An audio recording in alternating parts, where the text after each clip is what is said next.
Uh, so every week I plan my trades ahead of usually on Saturday or Sunday. I plan my trades for the next week. Then I monitor the trades or the possibility of trading for each day of the week as well, so that I can enter the trades. Right. So I'm just walk through some ideas in my mind. These are not any financial advice or any sort of that recommendations for you to take the trade, but something which I'm planning for my own purpose. It's just for learning of how I plan my trades, right? And not recommendations. Um, uh, so regarding the cues, right? So this is the main thing which I usually look at. The Nasdaq 100. So Nasdaq 100 is in a short-term downtrend. It's below all the key moving averages like 50, 921 EMAs for me, and it's trending down. On Friday, it tried to push. So last week it tried to push up high. So if from here it tried to push up high, and it got rejected at these levels, right? It's kind of an indecision at this level. So usually I take my trades from a 75-minute candle. I look at the daily and weekly for my direction, and I take the trade at the 75 minutes. Um, so as you can see, on Friday, I got this whole congestion. This is opening first 75-minute candle, and this is the congestion which followed. So which basically means that there was no direction for the market on Friday. Friday, buyers and sellers were indecisive. Initially, the sellers had the upper hand to push it down. Then buyers tried to come back, but nothing really happened on Friday, right? So last week also was the FOMC meeting. So for TQQQ to continue its upward trend, it needs to break up high from here. If it has to go up, it needs to break this level and move up higher until it breaks that level. I'm on the bearish side, right? If a 75-minute candle breaks strongly over this particular region, it's bearish for me, right? So I'm looking for a breakdown. So my trade plan for TQQ is actually on SQQQ, basically on short. So I don't directly short TQQ. I use the SQQQ mainly to avoid the swap cost and things like that, right?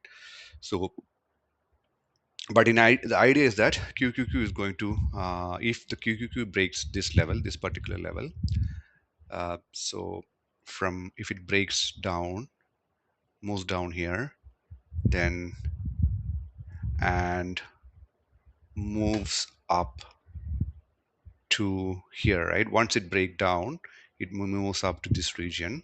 I will be more interested. So if I will look for a breakdown, a reversal up, and a kind of a price action to the downward side here. And I will look to and a short. I will how I will enter is using SQQ. So I will just show you the chart of SQQQ in a minute. So SQQQ, right? It's the inverse of TQQ.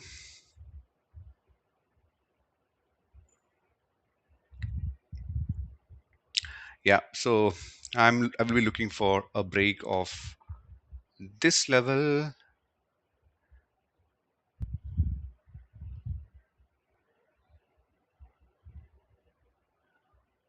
So this level, I will look for a break above this level, then price for, and then price for to come back down to this level. And from here, I want it to go up, right? That's basically my idea for SQQQ. Okay. The other one, which I'm really more interested, more than SQQQ for that matter, is the China Internet ETF, right? So China stocks has been down for quite some time, and last week it started bouncing up. So if you see, not just last week, for some period, right? Let me find the price range tool, right? From the bottom, China ETF has bounced back about 22%, 22.5% from the bottom, right? And this is a bullish sign. So it has cleared all these clear moving averages. So it's about above 50, and the moving averages has now started trending up nicely, right?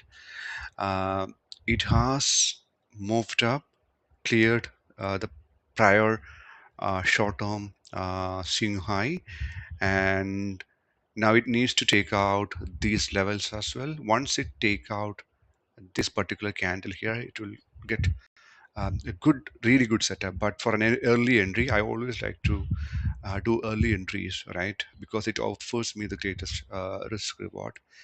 So if I'm not using leveraged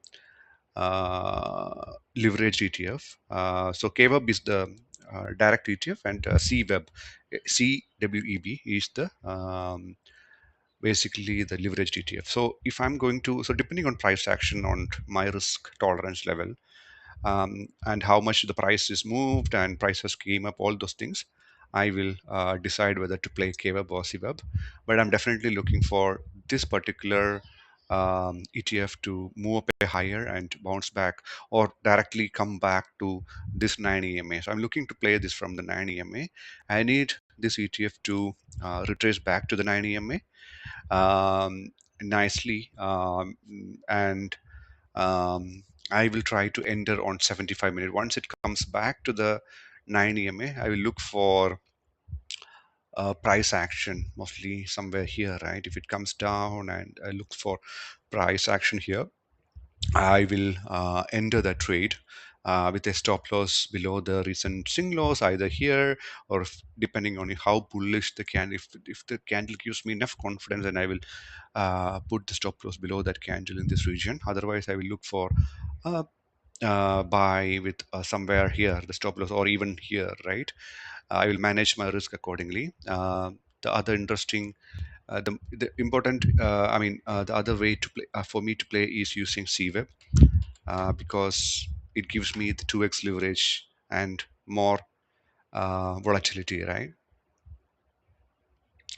So this is a 2x of, is basically the 2x of KWEB. I will just wait for it to load. I will play using CWEB. So whenever you look at the leveraged ETF, the price action will be not very smooth. The volumes are comparatively lower. So I use the KWEB or the direct um, ETF to gauge the strength, price action points, entry points, etc. Then I use the other one to enter that trade, right? So this is one thing I will should be looking at, right? The other one is basically for me is TNA. TNA is the leveraged ETF of IWM, which is a small cap ETF. This has been going up. The small cap index has been going up. Now that the QQQs are pulling down, I think there is an option for the money to rotate back to the small caps, right? Because all the big caps has been moving up a lot due to the AI plays and things like that. Now, with all these AI stocks coming down, Nvidias and Teslas and all those things, I think it might be a chance for the small cap to regain its strength. I'm not sure. I will not anticipate that. I will not enter based on my own thesis. I will always validate that with price action. So ideally, I would like to see the price moving above this range, right? I want price to break above this particular trend line decisively in the 75 minutes, right? Then I will try to look for an anchor point, a place where I can put my stop loss and try to go along on TNA, right? That's one idea I have. ARK G, this is basically the Cathy Wood ETF of ARK Genomics. So it has it has been moving up nicely. It was under a lot of consolidation for, I think, again, 2 years, something like that, more than 2 years, I think, right? Look how it has consolidated through this period. After the run up, it fall down during the COVID time. It went up after the COVID thing. Uh, it just ran down. People are stuck in this ETF for long. Now it has started moving up a little bit, right? So from here you can see it's nicely trending. Initially it broken out, it pulled back to the 21 EMA. Now it's gone up, and first time after that is first time it's visiting back to the um 50 EMA. So I'll be looking for some kind of an entry on this genomic ETF as well. Obviously, I will have a stop loss to protect my interest. I won't go blindly with the stop loss, but for this one, I will definitely have a wider stop loss, and I will have, because I want price to move, right? Price can wiggle around here. It can undercut these lows. I mean, if you're taking this trade, do not try to put the stop loss in this region. It can undercut this region. Um, Look at this, right? This is what can happen. It can come down, go up. All these things can happen before it starts again to moving up, right? So if I'm entering, I will enter.